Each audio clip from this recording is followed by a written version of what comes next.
What did you know about Drenthe before coming here? Seemed like a remote place. I haven't pronounced it as like Drenthe. Nothing.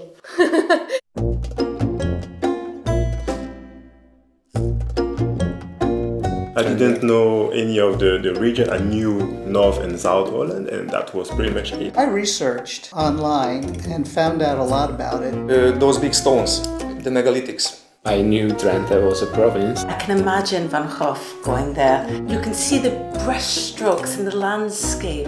Did you tell your colleagues that you would go to Drenthe? Yes, and they said why. None of my friends know it. I would say even some of my Dutch friends didn't know much. Yeah. It's out in the middle of nowhere. Yeah, so Google shows the way. Why did you decide to come to the most boring area of the Netherlands these days? No. I wouldn't say it's the most boring part. I don't think that Drenthe is really boring. Drenthe is the best. Actually, for me, this is the best. It's a beautiful setting.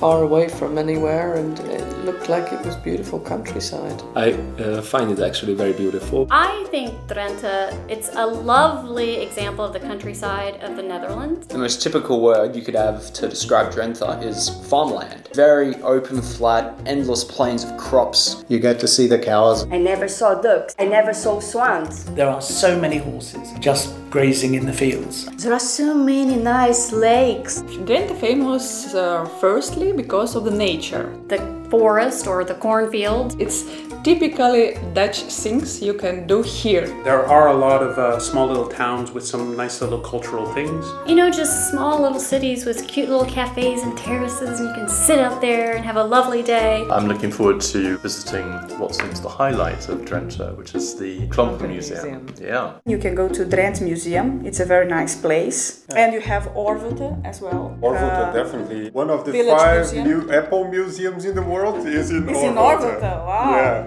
If, for example, a friend says, I booked a holiday in Drenthe, would you advise him to take with him so that he will survive? Here? A bicycle for sure. One thing, a bicycle. All the stereotypes are true. You can really get everywhere on a bike. It's the best way to get around Drenthe. And also probably make sure you've got maps on your phone. You'll easily get lost. We are here in the middle of nowhere. Not go by car. Just if somebody comes from the United States of America, I'm like, get out of your car. Just get on your bike or get on your feet and walk around the lake and...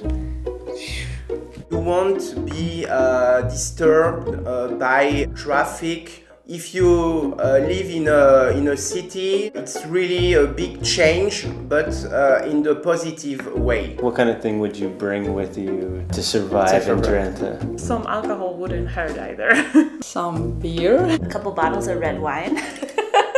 A good book. If you're coming here to Drenthe, it's to enjoy peaceful, nice, relaxing, escape from work. I always like the idea that I can have some time alone with a tree.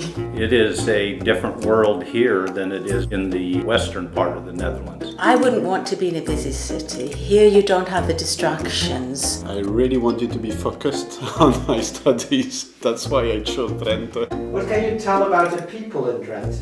I find the people really lovely. People here are a lot more laid back. A lot more friendly, you know, you pass people on the road on a bike or even walking by and everybody says hello. It's quite a change from the big city areas. People are kinder for the experience that I had in other places. They are so easygoing, easy communicated, and they always smile to you. They are willing to sit and talk to you. They seem very happy that people want to learn Dutch. And they'll always be like, oh well, you know, is it better if I talk Dutch to help you learn it and stuff like that. You know, I went into the bar and I started talking Dutch with the owner, and he just kept talking Dutch to me. A Dutch man struck up a conversation with me, just standing, waiting in a line to order some food. When I go into the grocery store or the wine store, I have to speak Dutch. There is less likelihood that people will speak English to me. When I'm learning a language, I want to practice the language, and Dutch is probably the hardest in the world to not speak English because all the Dutch speak English. Coming out here gave me an area where I could force myself to go into the small towns and to speak more Dutch to get